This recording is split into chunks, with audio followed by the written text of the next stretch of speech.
Hello again. Now it's about the folding of blankets. The most common blankets you'll find around, possibly the Mexican colored blanket. They come in multiple colors and multi-colors. This is just one. And this is a new one. And this is how it comes usually. And I'm going to show you from the beginning how to fold this one. So you unfold it from here completely, which will upset you if you like your folds, I know. Then you take, so it's long, so take one end to the other end, and I fold it in half. Make sure it's flat. Then I go from side to side. This would be called, okay, I'll get to then this here, then I take it in half again. This is your classic fold. So if anybody who's had the Iyengar training or has a teacher who might be familiar with it, hopefully they know the familiarity of the blankets. This is called the classic fold. So you fold from this position unless they say open one fold. Sometimes this happens. So you might say, oh, that's an opened one fold. So that's how you would fold it. And things like they might want you to roll it long to long so that you're lying your spine on it. So it's got the spine and the crown. And this will accommodate most people's lengths. It might be, what else would you do? It might be a three-fold, which I'll get into in a minute. Yeah, I'll show you. Okay, so we'll go back to the regular fold. Now, this is the fold that you would put 3 or 4 on top for your shoulder stand. I'm going to show you with these. These are not the same blankets, but you would stack them up. Different people will ask you to stack differently. I'm not going to get into that. But we generally work with a smooth edge, and that would be your 3 blankets in the same fold. Then, if they say, 3-fold your blankets long ways. So that's my long ways. You fan it. You don't, this is what people want to do, but it makes a very rugged, uneven edge. So what I'm going to do is I go over and then back. So you fan it and then you press it down. This is used for like a pranayama pillow, and you always put the smooth edge of the blanket, the smooth folded edge, towards the body, the sacrum. Or the shoulders if you're doing central bundle off the blankets. So that's a fold. And you always make sure that it's even. The fringe is always on the bottom. You don't want to put the blanket, well, put the fringe is actually on the inside, but so it's not quite on the top, but always on the bottom. So it's out of the way. Okay. Then we have a small fold blanket. Would be, okay, so that's your classic. Or a folded blanket in half is this. Half fold blanket would be this. You could use it for your forward bends. You might have 1 or 2. If they could also ask for a 4-fold blanket or a small, I beg your pardon, it's a small fold. You go over one more time.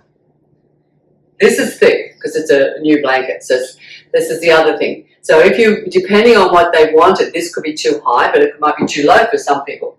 You could do that for someone who needs a height under their sacrum, for your Paschimottanasana. Even sometimes people who can do efficiently do a Paschimottanasana, this really allows the trunk and the pelvis to tip over. So there's a lot of uses to have that 4-fold. It can be used on a chair for different things.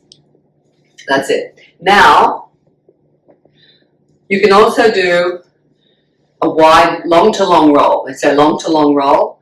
You go this way. This would be used in a lot of instances. You could be sitting on here too and putting the head back, but I'm going to show you this one over here. When you lie back on this, see if I lie back on that, if I have the blanket this way and I go to put my body on it, it could unroll. So from your tight roll, you always have the open end over there, and make sure that when you put it down that it's actually caught solid on there. Okay, now, this could be used for, commonly, something like lifting your chest and getting your shoulder blades on, so you're opening up the chest. Person could need a little head lift if they're tight in the neck. You could do it this way. This can also be done further down into the middle of the back. You can actually go down to the lumbar, but that again is your teacher's option. I'm just showing you how to fold and roll. And then you roll off. Now you could, if this wasn't enough for you, a person, the teacher might say, okay, if you've got a good thoracic spine, you can do short to short roll. So you turn the blanket on its side and you would roll it the same, open end, away from you, tucked under. You make sure it's always square on your mat. Don't try and do it when you're sitting like this. Roll it up behind. Fix your prop first. The same thing. It's a little higher, so you get a little bit more opening. For those who could do this. Okay, the same thing. Okay, if you're more flexible. That's the roll. Now,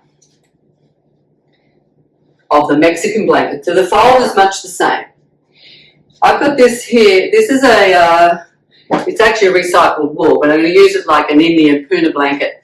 They're different thicknesses, and this is probably about the thickness of a Puna blanket. So this would be, and it's a little wider, as you can see from the Mexican blanket. So it's this, but it's the same thing.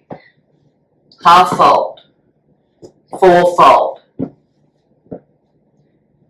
a long roll, long side roll that way, short side roll this way. Okay, it's just got more. If you're a bigger bodied person, these are good. A 3 fold. It's sliding around on the floor. Let me move it here so it grips. And can you see that this is not quite even? This blanket has to be refolded. So you see these 2 edges. So I'm going to show you that. That's not good enough. So I have to get the 2 edges so that it's actually in the middle, because that makes a difference to what you're doing. So then I'll turn it over. And it may be a little odd, but I'll do my best. You know, sometimes they get, after cleaning, their shape changes, which is, okay, that's a little bit better. Okay, I'm happier with that. No, I'm not. It's an odd shape, okay? So you do your best once you've sorted that out. And make sure you get all those ridges out. Then you roll it short to short. Okay, so that's short to short, same function as the red one. And on this one, the thinner blankets work better for a cone. There are a couple of ways people fold cones. I'll just show you one. So on the 4-fold edge where it's all smooth, this edge here, just hold your finger there, and you can take your hand about halfway down, and you roll it up. So I'm going to fold that in there, and then I'll make sure that's that. Then I keep rolling it over, like an ice cream cone. We don't make them, but it'll end up looking the same. You have that open end on the bottom. I'm going to turn it just around a little bit more because I want the smoother edge up. I'm going to fold it just like that. That'll hang out there. No, that's not going to be good enough. It has to be like that, okay? Because this will interfere with the body. Now, a cone is usually used, could be somewhere else, I haven't found it, but it could be. You're going to sit on that front edge, about 5 inches in, hold it steady so it doesn't unroll. She's doing it the wrong way. It goes like this, because you're going to slide this way. Okay, so the cone end is facing out between the legs. Move 5 inches in. Get your shoulders down. The teacher will instruct you on this, but then we slide back. You don't lift your buttocks. The whole idea of this is to pull the sacrum towards your heel side, so you push with your legs. And you can put your hand there so you can feel it. That's still on my lumbar spine. I go down, I go down, I go down. So it's really just the very end of that cone, even a bit more. Just 3 inches maximum probably. Is right on the tailbone, end of the sacrum, to move it into the body. Excellent for lower backs, but I'm not here to teach anything about what you use. And it opens the groins. You'll feel that. And you can say the feet are wide for balance, and you're just there. That's why I didn't want that flap hanging out to the side, because my body would push me over to one side, ever so slightly, but definitely the propensity would be there.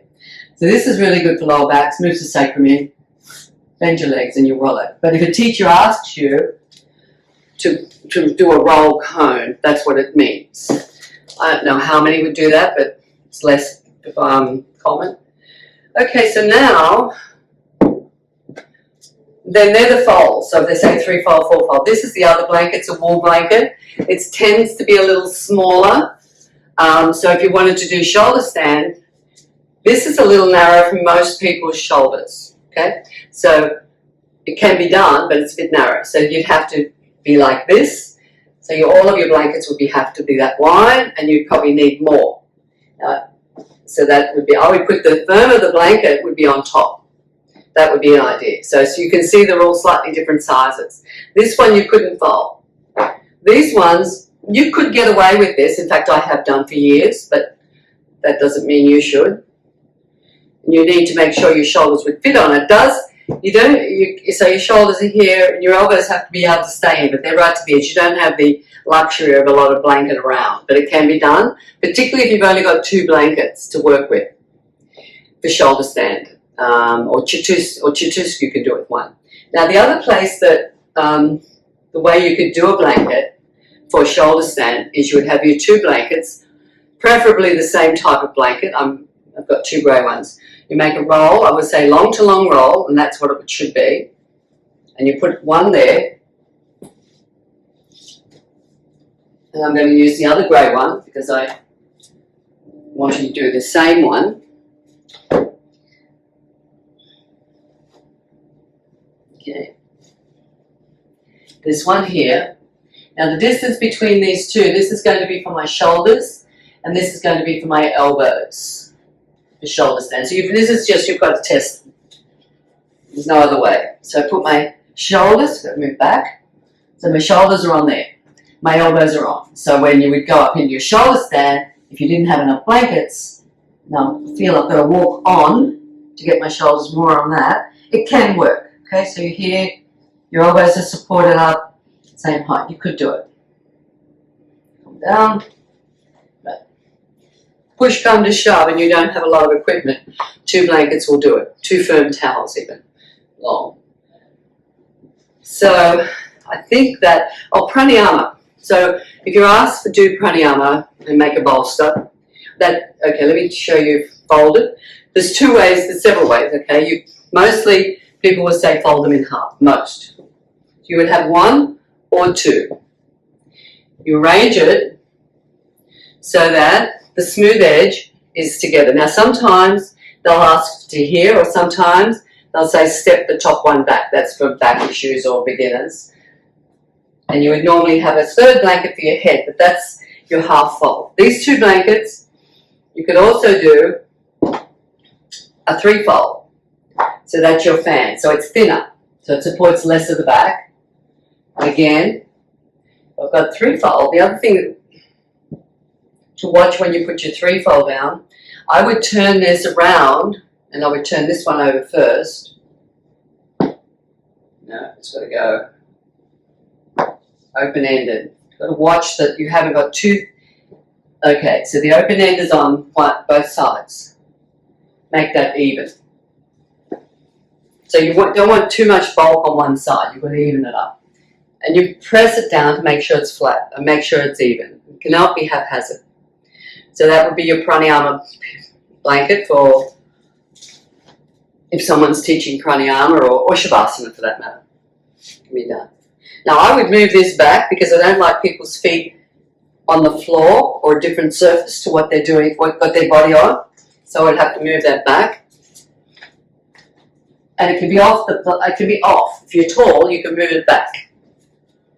But get it so that 1 inch or 2 in front, press it down, lift the chest. Your teacher will tell you all of that. But it's a narrower support, opens the chest. You roll over. This can also be used. So if your teacher said get a bolster, this kind of fold would be good. It can be used like this for chest opening. It goes like this. Okay, I need something for my head. You can have your head hanging down in different instances.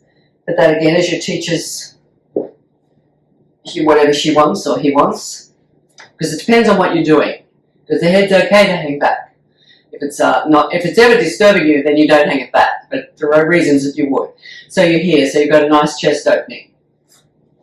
You can also make a bolster out of these 2. I would put that to the inside. When I say that, I mean that open end that's facing up. Then I would put this one down so that it's a smooth edge. And I would step it a little bit. They roll a bit better. Then you roll it over. This can be short. I'm doing short to short. It could be done long to long too. You wouldn't step it like that. So then you have a short bolster. If your teacher wanted a short bolster. If you want a long bolster, similar to a bolster, round bolster, so I move it in a little bit, this edge, two rounded edges here. I'm going to move it in a little bit more because I think it'll roll better. There you go, and you tuck it tight. This will bubble up a bit. It's not perfect, but at least it gives you something. There you go. And you keep the open end underneath. Don't keep rolling it because it'll unroll. And keep that nice and steady there. And then you would put that anywhere that you wanted it to. So the Puna blankets are thinner. They're blankets from Puna. They're cotton blankets. Some places have them around. If you've come from a studio, you might have them. But this is a recycled wool. This is the Mexicans are most common, I think, and this is a wool blanket. But whatever you've got at home, the thicker and the more dense the blanket, the better. Not the spongy, beautiful, soft things you want on your bed.